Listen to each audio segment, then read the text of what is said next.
ये यशस्विनी पाठ है शीर्षक, जो वर्ग 9th क्लास के और 7th क्लास के बच्चों के लिए लिखी गई है।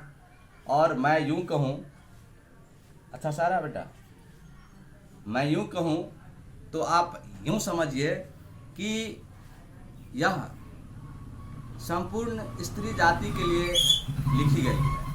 संपूर्ण स्त्री जाति को इससे खुद में परिवर्तन करना चाहिए, क्योंकि आप एक अकेली महिला और एक अकेली बच्ची और एक अकेली लड़की स्त्री नहीं है जो अच्छे कारनामों को करने के लिए प्रतिबद्ध है, संकल्पित है, दृढ़ संकल्पित है। आपको अपने सपनों में उड़ान भरना चाहिए और अपने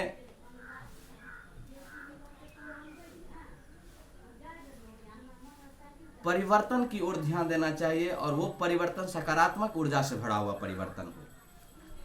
मैं एक कविता बेबी रानी के द्वारा रचित यशस्विनी पाठ से लिया गया है, उसकी कुछ पंक्तियां पढ़िए, कितने सुंदर पंक्तियां हैं, उस पर ध्यान दीजिए। मत उसके नभ को छीनो तुम, मत तोड़ो उसके सपनों को, मत उसके नभ को छीनो तुम, मत तोड़ो उसके सपनों को। वह दान दया की वस्तु नहीं, वह दान दया की वस्तु नहीं, वह जीव नहीं, वह नारी है। नारियों के कल्याण के लिए पुरुष समाज से भी कहा जा रहा है कि मत उसके नभ को छीनो तुम, मत तोड़ो उसके सपनों को, मत उसके नभ को छीनो तुम, मत तोड़ो उसके सपनों को। किसी भी स्त्री के, किसी भी बेटी के, किसी भी महिला के सपनों को आप मत तोड़िए। यदि वह जीवन में अच्छा करना चाहता है तो अच्छा करने के लिए उसे प्रेरित कीजिए। वह दान दया की वस्तु नहीं, वह जीव नहीं, वह नारी है। आप उसे दान और दया की वस्तु ना समझें कि सत्यनारायण भगवान का कथा हुआ, पूजा हुआ और आप किसी पंडित जी को दान कर दिए। ऐसी बात बेटियों में नहीं होनी चाहिए, इस तरह की बात स्त्रियों के साथ नहीं होनी चाहिए।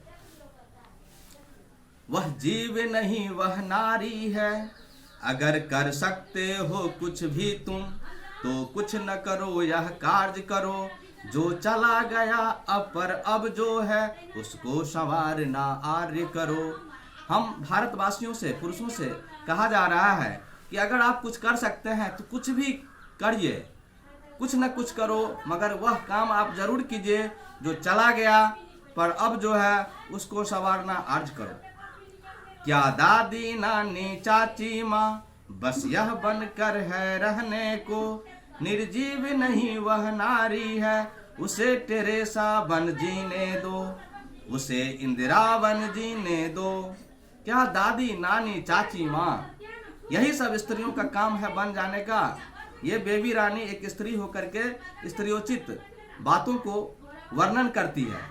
निर्जीव नहीं वह नारी है, उसे टेरेसा बन जीने दो। मतलब कोई स्त्री निर्जीव नहीं है, निर्जीव वस्तु नहीं है, उसे टेरेसा बन जीने दो। मदर टेरेसा एक स्त्री हैं जो अल्बानिया से यहाँ आई और अपने भारत देश में अपने कर्मों के बल नोबेल पुरस्कार से पुरस्कृत हुई। तो दोस्तों, हम महिलाओं को, हम बेटियों को, हम माताओं को इस तरह का कर्म भी करना चाहिए। उसे इंदिरा बन जीने दो। इंदिरा गांधी भारत देश की प्रथम महिला प्रधानमंत्री बनी, अपने कर्म के बल पर, अपने नेतृत्व क्षमता के बल पर, अपनी विद्वता के बल पर, अपनी राजनीतिक गुण के बल पर। हाँ, तोड़ो उस बेरी को जरा जिसमें नफरत की कड़ियां है, फिर पंखों को खुल जाने दो, उसे कल्पना बन जीने दो, उसे लता बन जीने दो। हाँ, तोड़ो उस बेरी को जरा जिसमें नफरत की कड़ियां हैं। नफरत की कड़ियां वाली जो बेड़ी है, नफरत की कड़ियां, नफरत का जो चेन है, नफरत का जो एक ऐसी कड़ी है, उसको आप तोड़िए और प्रेम की कड़ियां पिरोइए, प्रेम की कड़ियां जोड़िए।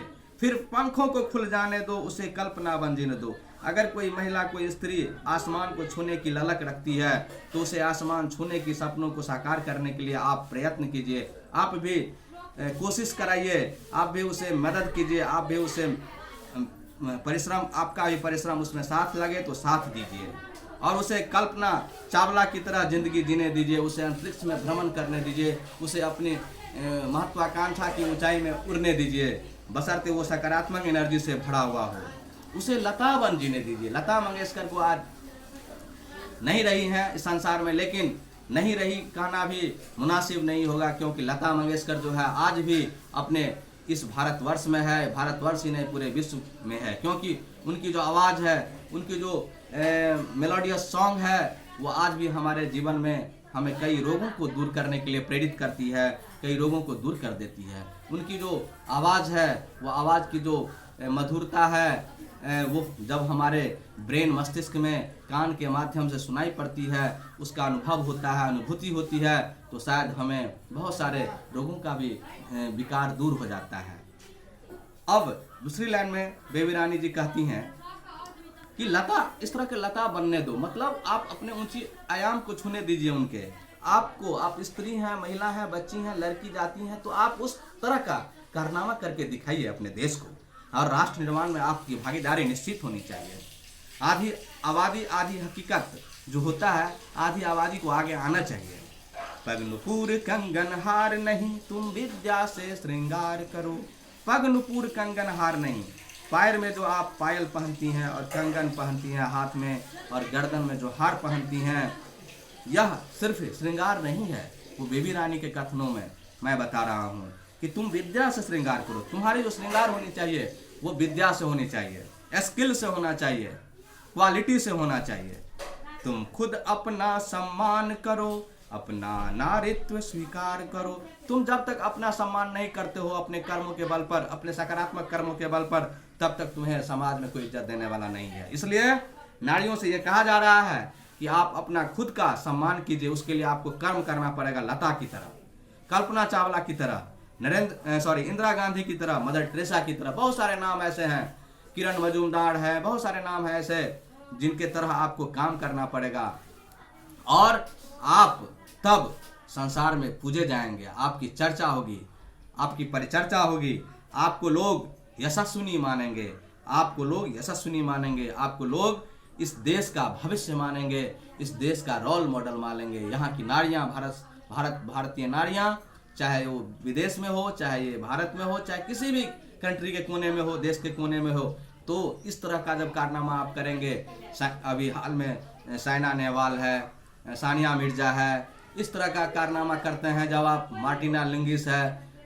इस तरह की बहुत सारी स्त्रियां हैं, बहुत सारी बच्चियां हैं, लड़कियां हैं, महिलाएं हैं जो अपने जीवन में इस तरह का उत्कृष्ट योगदान किया है कि देश को उस पर गर्व होता है। धन्यवाद दोस्तों, मैं परमानंद कुमार।